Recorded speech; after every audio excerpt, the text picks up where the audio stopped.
Hi, I wanted to give you a quick tour of Google Classroom in case you haven't had a chance to use it before.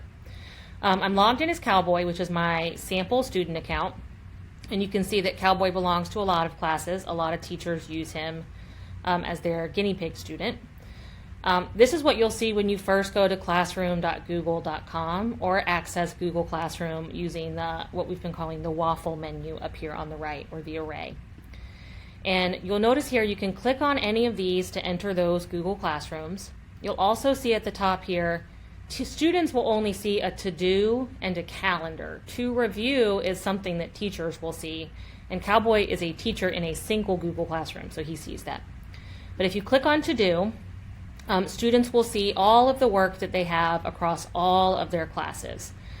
Things either that don't have a due date, or by due date, or missing, or complete. Unfortunately, right now, there's no way to filter this by class and let them look at just one class at a time, although I believe that feature is coming later this year. The other option you'll see is the calendar option, which if you click that, it takes you to this calendar view, which will show you 1 week at a time and will let you filter by class what information you want to see, which is nice. One weakness of the calendar view is that it always starts on Sunday, and sometimes teachers will have their assignments for the week due on Sunday.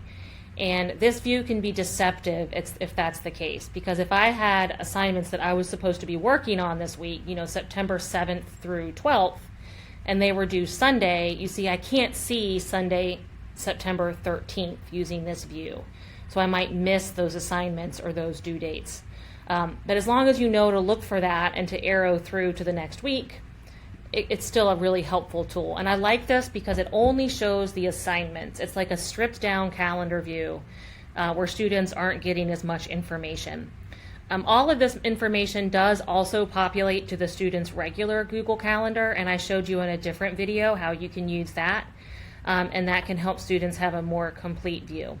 Another thing to note is that any of these assignments, if you click on them, will take you to the actual assignment in Google Classroom, which I think is really nice. All right, so back to that kind of landing page here. From here, students can go into any of their Google Classrooms. And let me take you in one of my Google Classrooms, since I know what that looks like. You'll notice here that they have their assignments that are due also show up. You can reorder these windows if you're in a bunch of extra classrooms and you want to put the most important ones at the top. When they first enter the classroom, they're going to land on the stream page, which is this. Some classrooms will have their Google Meet link displayed up here in the banner. I have my Meet link turned off because I create my meets through Calendar instead. You'll notice this little upcoming here to the side, which is showing them all of their upcoming work. And then teachers will often use the stream just to post kind of announcements or short-term information. Where students really want to go is to the Classwork tab. That's the really important one. And this is where their teachers are going to be posting all of their work. All of their assignments where they need to submit work will be on the Classwork tab, organized either by topic or date or some other method that the teacher uses. If you look over here, you see they can focus in on just one topic at a time as well, instead of seeing all the topics. You again see the Google Calendar link. This Google Calendar link will take them to their actual Google Calendar, where they'll be able to see their assignments across all of their classes. Down here on the left, they can turn different class calendars on and off.